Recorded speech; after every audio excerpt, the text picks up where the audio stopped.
Në Fakultetin Ekonomik është qelë konferenca shkencore me fokus ekonominë dhe raporti me inteligjencën artificiale.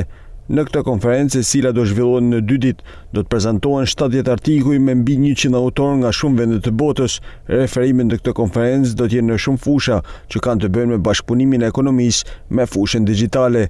Në konferencë bashkohen rreth 70 tema, 70 artikuj që do referohen nga autor, mbi 100 autor pjesëmarrës, të cilët do të referojnë në shumë fusha që kanë të bëjnë kryesisht me bashkëpunimin e fushave të ekonomisë me fushën digjitale, me përmirësime digjitale, me fusha teknologjike.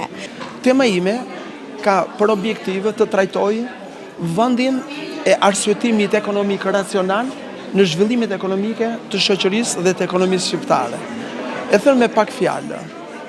Në këto 35 vjet demokraci, ne kemi bërë hapa shumë të mëdha përpara në zhvillimin ekonomik. Por, po ta shohësh me syrin e ekonomistit, ne kemi bërë njerësh gabime fatale në zhvillimin ekonomik që i kanë kushtuar vendit, shoqërisë, individëve, familjeve shqiptare, shuma kolosale të cilat në harkun kohor të një jete nuk mund të rikuperohen. Të pranishëm në këtë konferencë ishte edhe zëvendës ministri i infrastrukturës dhe energjisë Edona Bilali, si dhe rektori i Universitetit të Shkodrës Luiz Gorakuqi, Tonin Xhuraj. Tema e kësaj konference, Smart Economy, Reshaping the Future with AI, është një zgjedhje jo vetëm aktuale, por edhe vizionare. Ekonomia së nesërmes nuk ndërtohet në intuit. Atë po e ndërtojmë tanë bashk. Nuk ndërtohet me modele që ne njohim, ndërtohet me modele që po krijohen ndërkohë që ne flasim. Dhe këtu universiteti është pararoj.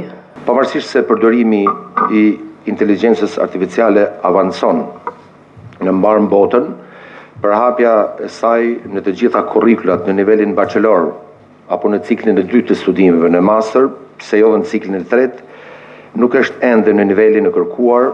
Gjatë 2 ditëve të konferencës do të prezantohen kërkime mbi ekonominë dhe inteligjencën artificiale, inovacionin në biznes, transformimin digital, si dhe tema rreth turizmit dhe trashëgimisë.